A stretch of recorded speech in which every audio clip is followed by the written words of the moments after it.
नमो अर्हन्ताणं नमो सिद्धाणं नमो आयर्याणं नमो वज्रायाणं नमो लोये सव्यसाहूणं यस्य स्वयं स्वभावाप्ति प्रभावे कृत्स्नकर्मणा तस्मै संज्ञानरूपाय नमोस्तु परमात्मने। आचार्य गुरुवर श्री विद्यासागर जी महामुनि महाराज की जय। कल जो बात कह रहे थे कि विस्तार रुचि वाले शिष्यों के लिए तो ये पूरा विस्तार से आचार्य भगवंत ने समझा दिया।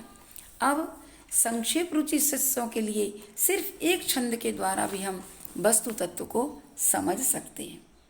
इसलिए बहुत कहने से क्या, ही उपाधि तत्वों को संक्षेप से भी बुद्धिमानों को हृदयों में उतारा जा सकता है। तो बताते हैं, जीवोन्यः पुद्गलश्चान्य इत्यसौ तत्वसंग्रहे यदन्यदुच्यते किंचित सोऽस्तु तस्यैव विस्तरः।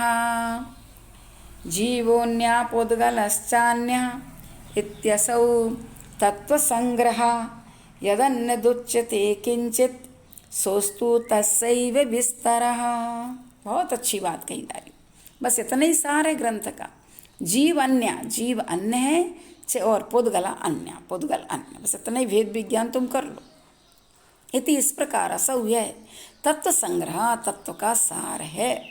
इसके अलावा यद अन्यत किंचित, जो कुछ अन्य बात इस विषय में है उच्चते कही जाती है, सा वह तस् एव विस्तारा, उसी का विस्तार है। मूल में तो इतना समझ लो कि इतने ग्रंथ को पढ़ने के बाद हमने ये जान लिया कि जीव अलग है और पुद्गल अलग है।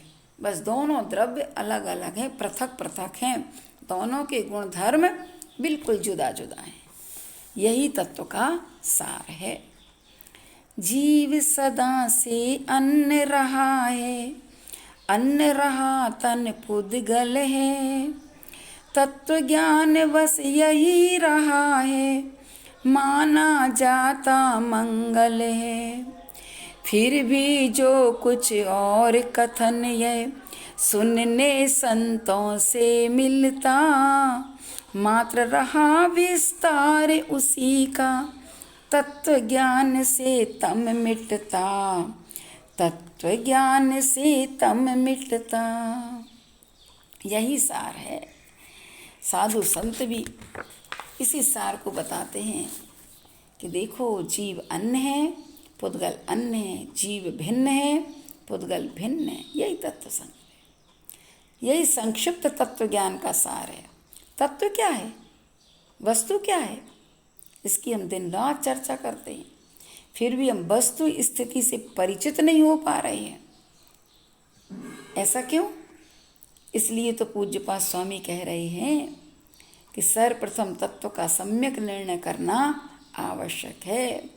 दो ही तत्व हैं, जीव और पुद्गल, नाचे या में कर्म उपाधि है। शुद्ध तो अलग है चार, लेकिन मूल में तो जीव और पुद्गल। जीव पुद्गल से प्रभावित हो रहा है और पुद्गल जीव के परिणामों से प्रभावित होकर के जीव से चिपक रहा है। ऐसे जीव और पुद्गल ही दोनों संसार में। इसलिए आचार्य भगवंत कह रहे हैं कि मूल इन दो को समझ लो कि तुम कौन हो और ये क्या है। मैं जीव हूँ और मैं जीव से पृथक जितनी भी सारी चीजें वो पर हैं। अपने लिए इतनी यदि जानकारी हो गई, इसके प्रति एकदम जागृत हो गए, तो बहुत सारी चीजों को जानने की आवश्यकता नहीं है। आपने प्रयोजनभूत तत्व को जान लिया है और दुनिया को जान रहे हैं और प्रयोजनभूत तत्व को नहीं जाना तो क्या मतलब रहा। इसलिए प्रयोजनभूत तत्व तो इतना ही है कि तन अलग और चेतन अलग है, ये निश्चित है। देखो, शब्दों में तो अपन कह देते, लेकिन अपन दृढ़ विश्वास होना चाहिए कि ये बिल्कुल तन अलग है और शरीर माने अचेतन अलग है। दोनों के गुणधर्म सब कुछ अलग ही अलग है। और इन दोनों को जान लिया तुमने और जानने वाले को जान लिया कि वास्तव में मैं तो ये एक टंकोत्कीर्ण ज्ञायक स्वभाव वाला हूँ, रस रूप गंध से परे हूँ। मेरा स्वभाव तो सिर्फ जानना, जानना और जानना है। इस प्रकार के तुम आत्मा को जान लिया। कहते ना आचार्य कुंद कुंद भगवान, जो एकम जानती सो सब्बम जानती। जिसने एक को जान लिया, एक यानी उस आत्म तत्व को जान लिया, उसने सबको जान लिया। उस एक आत्म तत्व को जानो तो सही। उसमें तो इतनी क्षमता है कि उसको जानते ही तुम्हें एक दुनिया क्या, कई दुनिया भी एक साथ देखने में आ जाएंगे। लेकिन उस एक को जानने का तुम अभ्यास करो। आचार्य भगवंत कहते हैं जरा सामायिक की अवस्था में बैठ करके तत्व का चिंतन करो तो सही, वस्तु तत्व को जानो तो सही कि संसार क्या है, शरीर क्या है और आत्मा क्या है। आचार्य समंत भद्रदेव महाराज जी ने कहा ना, अशरण मसोम नित्यम। कहते शरीर कैसा है, अशरण है, अशुभ है, अनित्य है, दुख स्वरूप है और आत्मा से भिन्न जड़ स्वरूप है। और इसके विपरीत आत्मा कैसी है, आत्मा चैतन्य स्वरूप है, आत्मा मोक्ष स्वरूप है, आत्मा शरण रूप है, आत्मा शुभ रूप है, नित्य है, सुख स्वरूप है। इस प्रकार से आत्मा को शरीर से अपन पृथक करें, शरीर से आत्मा को पृथक करके दोनों का भिन्न भिन्न चिंतन करें। ध्यायन्तु सामायिके प्रसन्न धिया, प्रसन्न बुद्धि से, प्रसन्नता से भर करके जिस प्रकार का सामायिक में ध्यान करता है, चिंतन करता है, तो वस्तु तत्व को जान लेता है कि वास्तव में जो दिख रहा है वो अलग है और जो देखने वाला है वो अलग है। जो दिख रहा है सो मैं नहीं, और जो देख रहा हूँ वो मैं हूँ। ऐसा सोचे अपन तो बहुत अच्छी बात। आचार्य भगवंत ने तो उस तत्व के लिए पाने के लिए हमेशा उस तरफ आपको ले गए हैं, उस विचार की ओर कि पहचानो जो अनदेखा होकर के भी अनुभूत है। भले इन चर्म आंखों से दिखाई नहीं दे रहा, लेकिन अनुभूति से हम जान रहे हैं कि सुख का अनुभव कौन कर रहा, दुख का अनुभव कौन कर रहा, देखने की इच्छा कौन कर रहा, सुनने की इच्छा कौन कर रहा, भोजन करने के बाद तृप्ति का अनुभव कौन कर रहा है। ये अनुभव तो कर रहे हो ना, उसको तुम पहचानो। इसलिए इस तन के गुणधर्म भी जानो और चेतन के गुणधर्म भी जानो। तन का गुणधर्म तो है ही कि देखो अपने आप इसमें पूर्ण गलन होता रहता है। इस पूर्ण गलन को अपन को पहचानना है, और जो पूर्ण गलन से परे है, जो शाश्वत है, उसको जानो, वह है आत्मा। तभी हमारा शरीर के प्रति ममत्व कम होगा, शरीर के प्रति राग कम होगा, शरीर से मोह छूटेगा। इसलिए शरीर से यदि ममत्व छूटना तो शरीर का चिंतन करो, क्योंकि शरीर तो कैसा है, नव द्वार वही घिनकारी। 9 द्वारों से मल ही मल निकलता रहता है, फिर भी हम शरीर को ही सजाने में सारा समय निकाल देते हैं और शरीर में रहने वाली उस ऐसी प्यारी सुंदर आत्मा को देख भी नहीं पाते हैं। इतनी सुंदर है, आचार्य कुंद कुंद भगवान कहते हैं। हम बाह्य वस्तु की सुंदरता का अनुमान लगाते हैं, कभी उस सुंदर रूप आत्मस्वरूप को नहीं जान पा रहे। इसलिए राग बंध का कारण और वैराग्य भाव दोनों ही किसके लिए कारण है? राग तो बंध का कारण है और वैराग्य भाव संबंध निर्जरा का कारण है। वैराग्य भाव बढ़ाने के लिए शरीर का चिंतन अत्यंत आवश्यक है। शरीर का चिंतन करो, इसमें क्या क्या है, जिसके परिणाम स्वरूप शरीर की संतति समाप्त होगी, जिससे हमें वैराग्य रहेगा। फिर हम अपने अंतरंग में पहुंचेंगे। कहा ना, जगत का स्वभाव हुआ संवेग वैराग्य। जगत का चिंतन करने से संवेग, और काय का चिंतन करने से, काय के स्वभाव का चिंतन करने से। कहते हैं काय तो ऐसी है जैसे कि कोयला देखा होगा, आजकल कोयला जानती नहीं होंगे। कोयला को कितने सर्फ साबुन से धो, लेकिन जब देखो उसमें कालापन ही निकलेगा, उसमें से कभी भी और कुछ नहीं। ऐसे शरीर को कितने ही धो तो गंदगी ही निकलेगी, दुर्गंधी निकलेगी। लेकिन उस कोयले को जला दो तो कोयला सफ़ेद हो जाता है। ऐसे ही यहाँ पर कह रहे कि तन को कितने ही कुछ करोगे तो उसमें गंदगी रहेगी, और तुम यदि रत्नत्र धारण कर लोगे, संयम के मार्ग पर बढ़ोगे, तो तुम्हारा ये शरीर पवित्र हो जाएगा। तो ऐसे ही कोयले जैसे शरीर को चिंतन करो कि कितना गंदला है और कितनी बार इस तन को धारण किया है। एक श्वास में 8-10 बार इस शरीर ने जन्म मरण लेकर के, कितनी बार, कितने तन, अनगिनत। एक जिव्या क्या, सैकड़ों जिव्याएं भी एक साथ कहें इस तन के बारे में वर्णन कर, तो भी कहने में समर्थ है कि कितना गंदला है। लेकिन फिर भी कहते ना कीचड़ में कमल खिलते हैं, ऐसे इस तन में हमारी आत्मा रह रही है। उस आत्मा को देखने का अभ्यास कर सकते हैं और उस आत्मा को हम प्राप्त कर सकते हैं। इसलिए ऐसे संवेग वैराग्य के चिंतन हमेशा करते रहना चाहिए। शरीर आत्मा को बिल्कुल पृथक पृथक, तू चेतन अरु देह अचेतन, यह जड़ और तू ज्ञानी, और मिले अनादि यतन ते बिछुड़े, यतन ते पुरुषार्थ से बिछुड़े, ज्यों पाए अरु पानी। इस प्रकार से अपन चिंतन करके और उस आत्म तत्व को प्राप्त कर सकते हैं। इसलिए हमेशा अपन ऐसी वस्तु तत्व को जाने तो बहुत अच्छा रहेगा। और एक बात देखो, थ्योरी काम नहीं आती, प्रैक्टिकल काम आता है। जैसे हमने जान लिया कि जैसे बुखार को दूर करने के हजारों औषधियाँ बतलाई, परंतु पढ़ने से क्या प्रयोजन? पढ़ने से तो बुखार उतरेगा नहीं। जो औषधि लिखी है उसका प्रयोग करो, तब आपका बुखार उतर सकता है। ऐसे ही हम अपनी आत्मा को कब प्राप्त कर सकते हैं? कोई शब्द ज्ञान से नहीं, हमें बार बार चिंतन करने से इस प्रकार की अनुभूति करो। अपने जीव भिन्न, शरीर भिन्न, ऐसे नहीं बहुत ग्रंथ पढ़ने से। आचार्य हमेशा कहते हैं बहुत ग्रंथ नहीं पढ़ना, बहुत बार पढ़ना है। तो बहुत बार एक ही ग्रंथ को बार बार, इसको बार बार सुनो, इष्टोपदेश को बार बार सुनो, तो भी आप अपने पास, अपने भीतर आ जाओ। तो यहाँ पर आचार्य भगवंत ने प्रयोजनभूत तत्व का कथन किया है।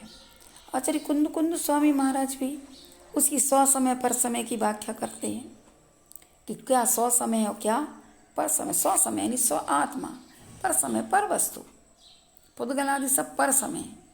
इसलिए विस्तार रुचि वालों को विस्तार से कथन कर दिया और संक्षेप रुचि वाले शिष्य को संक्षेप से बता दिया है। इसलिए अपन को जो चीज़ की प्राप्ति करना, मध्यम रुचि वाले तो दोनों ही साइड हैं, इसलिए अपन को उस चीज़ की प्राप्ति कर लेना चाहिए। अब आचार्य भगवंत उपसंहार करते हुए अध्ययन करने की साक्षात परंपरा से होने वाले फल को बताते हैं। क्या फल है? इष्टोपदेशमिति सम्यगधीत्य धीमान, मानापमान समतां स्वमतात् वितन्य, मुक्ताग्रहो विनिवसन् सजनेव नेवा, मुक्तिश्रियं निरुपमामुपयाति भव्यः। पुनः इष्टोपदेशमिति सम्यगधीत्य धीमान्, मानापमान समता स्वमतात् वितन्य, मुक्ताग्रहो विनिवसन् सजनेव नेवा, मुक्तिश्रियं निरुपमामुपयाति भव्यः। कितनी अच्छी बात कही। धीमान भव्या, बुद्धिमान भव्य पुरुष इति, इस प्रकार इष्टोपदेशम, इष्टोपदेश ग्रंथ को सम्यक अधीत्य, सम्यक अधीत अच्छी तरह से अध्ययन करके, स्वमतात अपने आत्मज्ञान से, मानापमान सम्मान और अपमान में समताम वितन्य समता भाव को धारण करके, मुक्त आग्रह आग्रह को त्यागता हुआ, सजने वने व सजने यानी गांव में आदि में, व बने व निर्जन में विनिवसन रहता हुआ, निरुपमाम अनुपम, मुक्तिश्रियम मुक्ति लक्ष्मी को प्राप्त कर लेता है। कितनी अच्छी बात कही। सुधी सही इष्टोपदेश का ज्ञान करे अवधान करे, मान पने अपमान पने का समान ही सम्मान करे।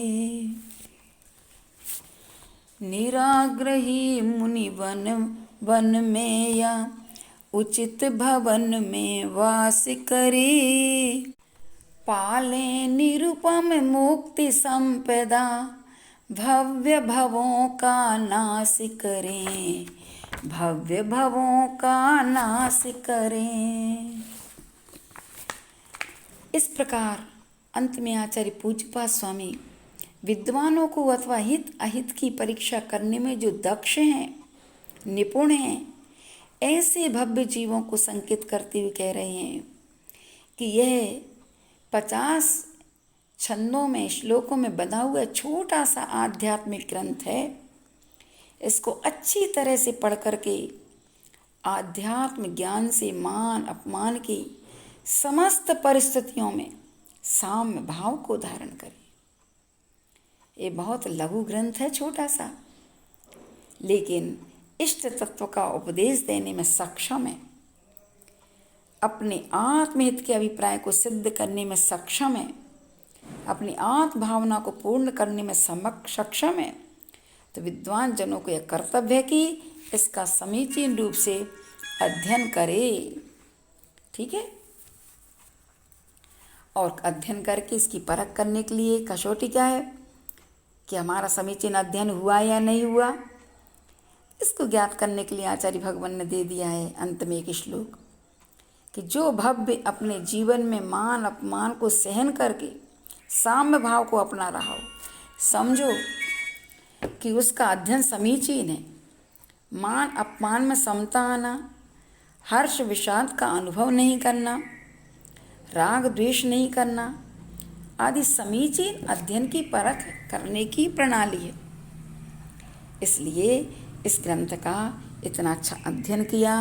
आचार्य भगवंत ने कितना सुंदर पद्यानुवाद किया है, उसको भी अपन ने पढ़ा है। और इस ग्रंथ को बार बार यदि पढ़ेंगे तो चाहे वन में रहो या भवन में, अपने आप अंतरंग में आप रहोगे तो आपको कोई भी चीज़ बाह्य चीज़ प्रभावित नहीं कर पाएगी। इसलिए भव्य योगी ही अनुपम मुक्ति श्री को प्राप्त करता है, लेकिन वह कैसा भव्य हो, जो समदृष्टि वाला हो, मान में ही नहीं अपमान में भी साम्य वृत्ति रखता हो। धन्य है वे समता धारण करने वाले श्रेष्ठ योगी, जिन्होंने अपने आत्म कल्याण का मार्ग प्रशस्त किया और अन्य जीवों को भी कल्याण का मार्ग भी दिग्दर्शित किया। हम भी उन्हीं के समान अपने आत्म कल्याण के मार्ग को प्रशस्त करें, तब तो अपने जीवन में इष्टोपदेश ग्रंथ का जो उपदेश है वो इष्ट रहेगा और हमारे जीवन का कल्याण होगा।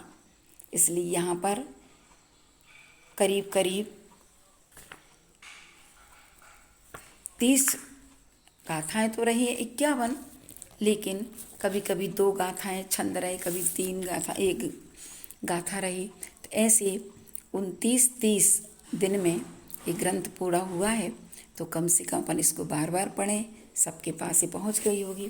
तो एक बार पढ़ने के बाद दोबारा भी अपन इसको सुने और सुन करके इसको अपने जहाँ तक बन सके अपने जीवन में उतारने का अभ्यास करें। देखो अभी तो ये अपने पर्व चल रहे ना, 16 कारण पर्व और दशलक्षण पर्व भी आ रहे हैं, इसलिए इन पर्वों में भी अपन अपनी समता बनाए रखें। इतने दिन से अपन इसको पढ़ रहे हैं तो समता बनाए रखें, बहुत अच्छी बात है। गुरुदेव की आशीष से गुरुदेव ने सब कुछ दिया है, पथ दिया, पद दिया, पाथी दिया, सब गुरुदेव की कृपा है। ऐसे गुरुदेव के चरणों में पुनः बारंबार नमस्कार करते हुए प्रार्थना करते हैं, हे गुरुदेव इतनी क्षमता दो कि हमारा जीवन इस तरीके का बने कि हम अपने में रह सकें और अपने आत्म तत्व को जान करके अपनी आत्मा को परमात्मा बना सकें। ऐसे गुरुदेव के चरणों में कोटि सा नमन। और आप लोग भी अपने जीवन में इस तरीके की भावना उत्पन्न करें और इस ग्रंथ का बार बार अध्ययन करें। ठीक है। बोलो आचार्य गुरुवर श्री विद्यासागर जी महामुनि महाराज की जय।